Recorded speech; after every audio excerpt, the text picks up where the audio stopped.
Okay, for my first project, I'm going to use these sandal coasters I picked up at Dollar Tree last year and a piece of canvas drop cloth.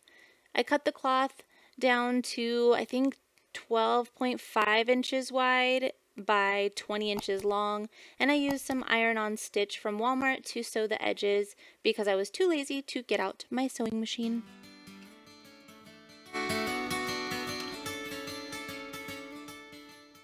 I folded the top portion down about 2 inches, leaving about 1 inch gap to slide into or onto a flagpole.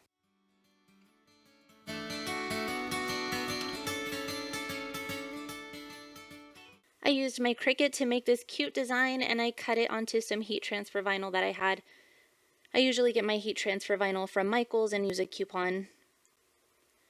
I used my Cricut press to transfer the image onto the canvas. The easy press settings are 270 degrees Fahrenheit or 130 degrees Celsius at 40 seconds. You can also use a regular iron, you just don't use the steam setting. After I pressed the front of the image, I flipped the flag around and pressed the back for 15 seconds. I also typically go back and press one more time after I remove the transfer tape. I just put parchment paper over the image. I do this just to have peace of mind that my image is secure. I know some people say not to go over the image twice, but I have literally pressed hundreds of items, and this always works best for me. Once that decal was secure, I hot glued 2 of the coasters on, and here is how it turned out. Hey happy people, thank you for watching my channel. I love how this flag turned out, so much so that I made one more to give away. All you have to do to enter is give this video a thumbs up and comment below with what style of content you are looking forward to seeing this summer.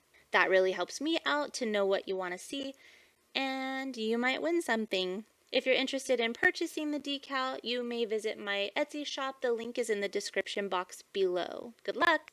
For my second project, I picked up one of these super cute surfboard platters from Dollar Tree.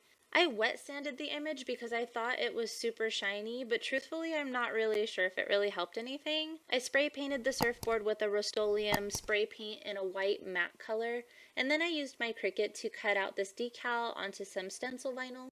By the way, I've mentioned this before, but this vinyl is awesome and affordable, and I will link it down below if you are looking for some stencil decal or stencil vinyl.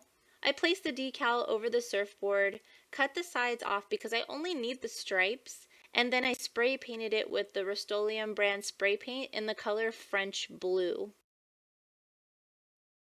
I did remove the stencil vinyl while the paint was still wet just to avoid any chance of the paint peeling off after it dried.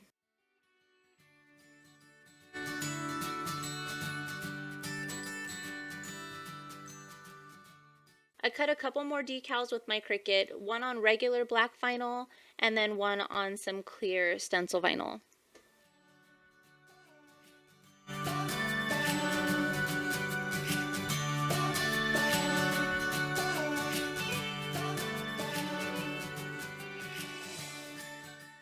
Okay, do not do this step. If you decide to make one of these, don't do this. I thought I was protecting my work on the surfboard by adding a layer of Mod Podge, and it flopped majorly. When I laid the stencil down, or not the stencil actually, when I laid my vinyl down, it stuck to the Mod Podge. And every single letter got stuck, and then it pulled up parts of the Mod Podge, and I had to peel it off. It was literally like when you get a sunburn and your skin peels. That's what it reminded me of.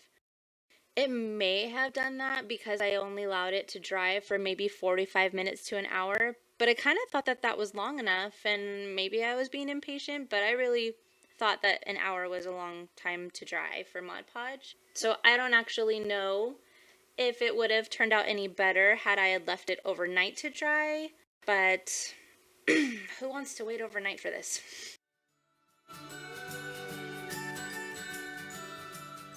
I peeled and placed the hibiscus stencil onto the surfboard. I cut little slits along the edges so that it would sit more flush, and then I made a peach paint using pink, 2 drops of orange, and a drop of white. And in case you're wondering the exact colors I used the Craft Smart paints in the colors Pink Blast, pink Oh my goodness. Pure pumpkin and white. I think that brand comes from Michael's if I'm not mistaken. And then for the leaves, I used Waverly chalk paint in the color Celery.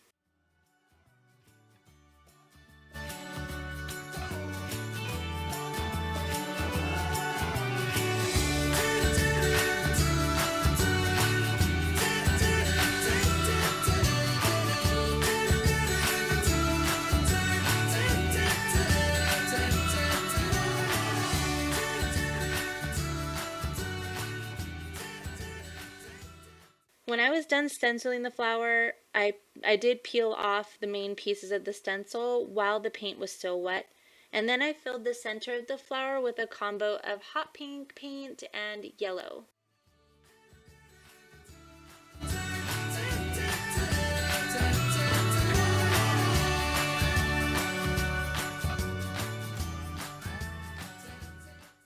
And then, of course, I finished it off with a coat of Mod Podge.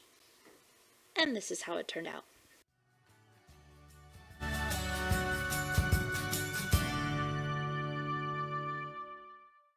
I hope you enjoyed these projects. Thank you for watching, and a special shout out to my subscribers Sandra Buckley and Samantha Meeks. You are awesome. Have a lovely day.